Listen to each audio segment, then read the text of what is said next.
किती मारशील रे उड्या एक वेळ पंढरीला जा रे गड्या किती मारशील रे उड्या एक वेळ पंढरीला जा रे गड्या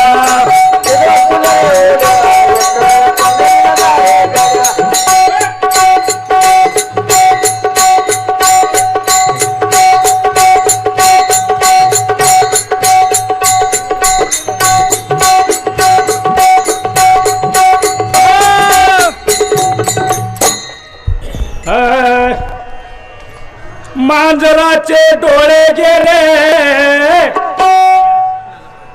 उंदीर धराया तळमळे एखादा मांजर असेल तर ते उंदीर धरूच शकत नाही महाराज या ठिकाणी काय व्हायला लागले आपण जे साध्य करायला आलो ते बाजूला राहिलं नाही ते फरकडत चाललंय मांजरासारखं हालत झाली मांजराचे डोळे गेले उंदीर धराया तळमळे तैसा नवे रे संन्यास बांधवनी मोहपाश वेशा झाली पट्टराणी स्मरे ना पूर्वील करणी वर्ष प्रति वर्ष पालटे परी तुमचा अहंकार रे न पालटे पाळीने पोशिले मरकटा कोणी शिकविल्या रे ह्या चेष्टा म्हणे नामयाचा विटा वज्र लागो याला लाटा किती मारशील रे उड्या एक वेळ पंढरीला जा रे गड्या किती मारशील रे उड्या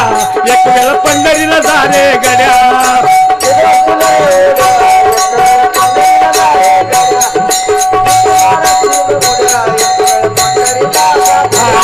किती मारशील रे उड्या एक वेळ पंढरीला जा रे गड्या किती मारशील रे उड्या एक वेळ पंढरीला जा रे गड्या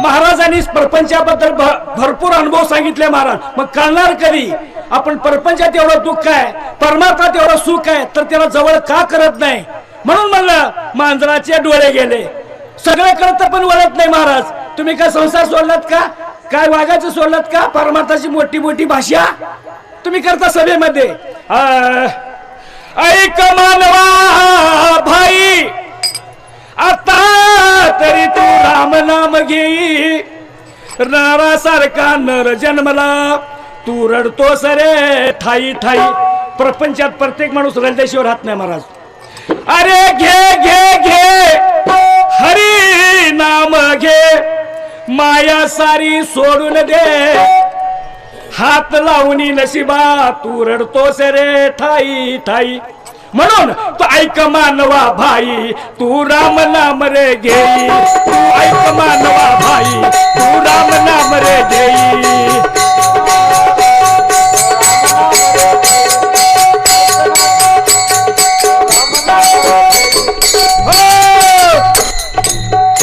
तू म्हणशील घरदार अरे तू म्हणशील घरदार तेही तेच राहील रे सार मेल्यावरती तुझे घर गावाच्या बाहेर कोण मोठा बंगला बांधला घरात कोण पुरलंय का इकडे समाधीची एवढी जागा करून नाही पुरलं मला आपलं घर बाहेरच आहे 3.5 फुटाचा म्हणून तू सावध हो तुला किती लागतंय किती कोट्यानं कमवला तर एक ठोकळाच आहे महाराज हा म्हणून सांगितलं किती मारशील रे उड्या एक वेळा पंढरीला जा रे गड्या किती मारशील रे उड्या एक वेळा पंढरीला जा रे गड्या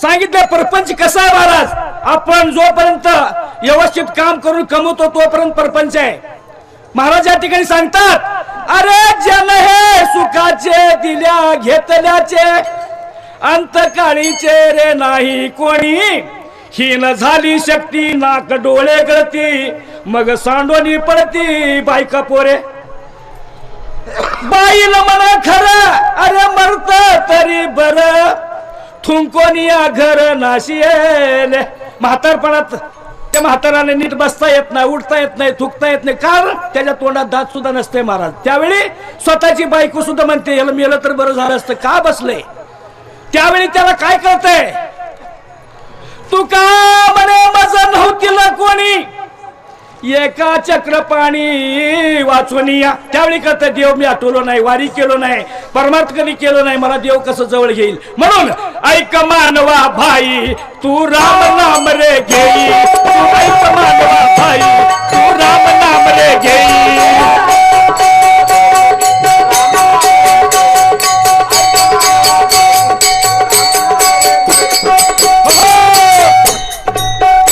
तू म्हणशील बायका पोरा परपंच कशासाठी करतात महाराज, लग्न झालं वर्षा 2 वर्षात 1-2 लेकरं झाली, त्याला उत्तम प्रकारे शाळा शिकवावं, काहीतरी पुढे भलं होईल.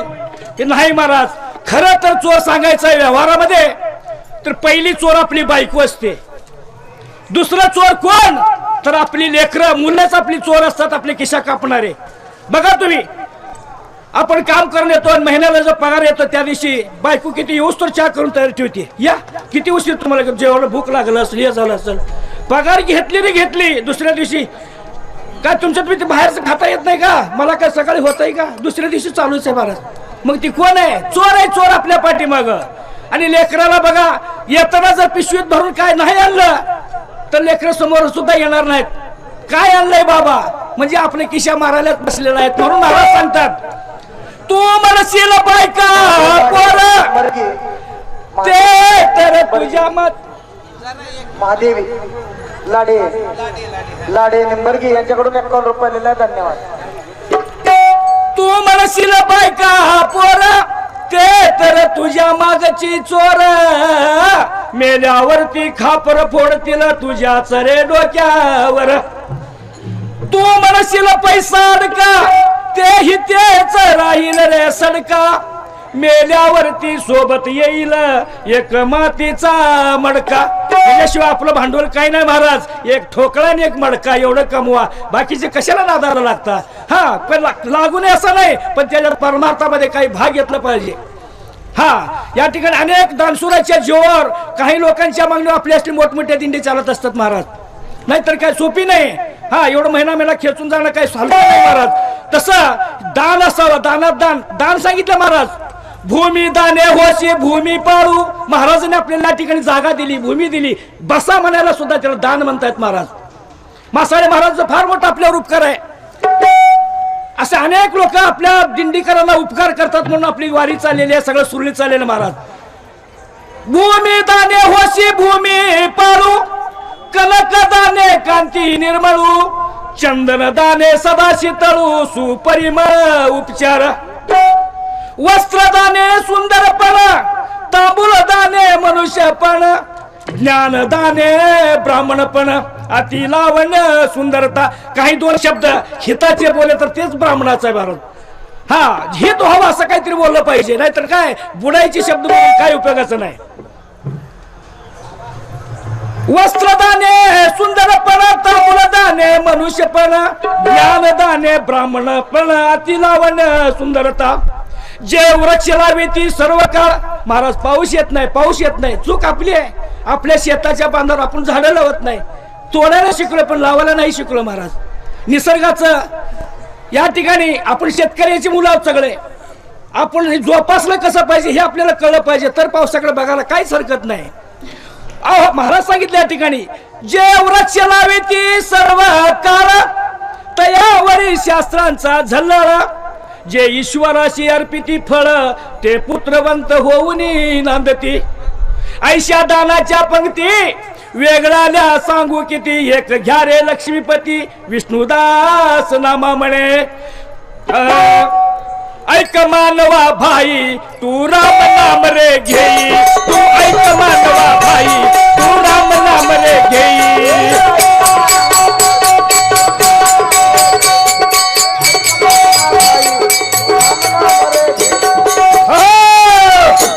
तुकड्या म्हणे घोडा हत्ती.